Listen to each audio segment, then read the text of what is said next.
উত্তরার ১২, ১৫ ও ১৭ নং সেক্টর এলাকা জুড়ে রয়েছে প্রায় ৫ কিলোমিটার লেক।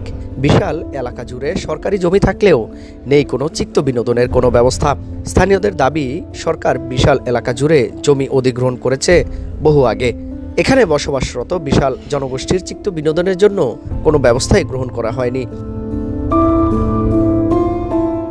৫ কিলোমিটার লেকটি যেন এখন ময়লার ভাগাড়ে পরিণত হয়েছে, ফলে এলাকায় চলাচল করতে হয় মুখে রুমাল দিয়ে।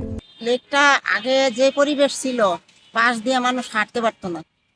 প্রচুর পরিমাণ নোংরা, ময়লা, বাথরুম। মানুষে মনে করেন যে এখানে তো ফুটপাত রাস্তা ছিল, আর এই জায়গায় গণবসতি ছিল। মানুষ এরা বাথরুম করে রাখছে, ময়লা আবর্জনা সবসময় ২৪ ঘন্টায় ফালাইতো। স্থানীয় বিএনপির উদ্যোগে লেকের ময়লা পরিষ্কারের ব্যবস্থা নেওয়া হয়েছে বহুবার।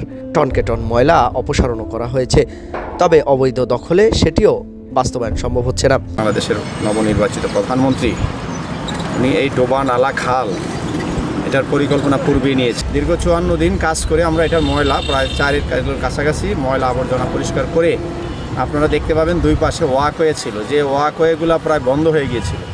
আমরা নার্সারি ছিল, বিভিন্ন অবৈধ স্থাপনা ছিল, আমরা তাদের সাথে আলোচনা করে আমরা এগুলা সরিয়েছি। বিকাশ পেমেন্টে ১০,০০০ টাকার বেশি অফার।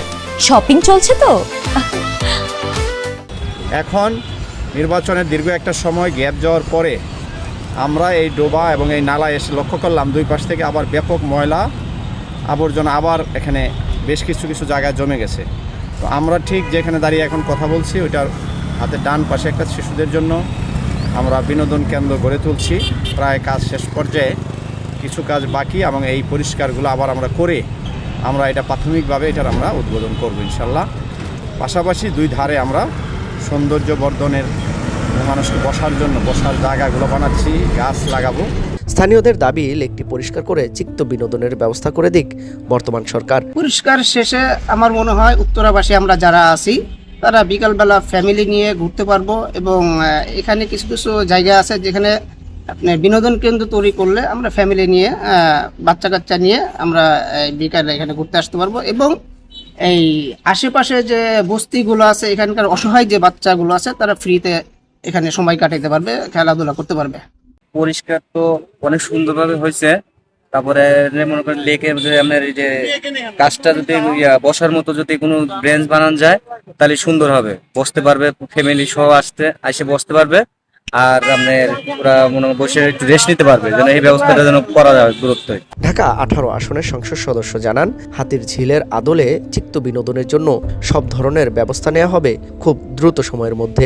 সৌন্দর্য বর্ধন কে করতে না চায়, আমরা চেষ্টা করেছি। আপনি দেখেছেন, আপনি এখন যাবেন, সেখানে আমাদেরকে পরিষ্কার পরিচ্ছন্ন করা আছে, সেটা আমরা নিজের অর্থায়নে করেছি, আমাদের দলীয় নেতাকর্মীরা করেছে।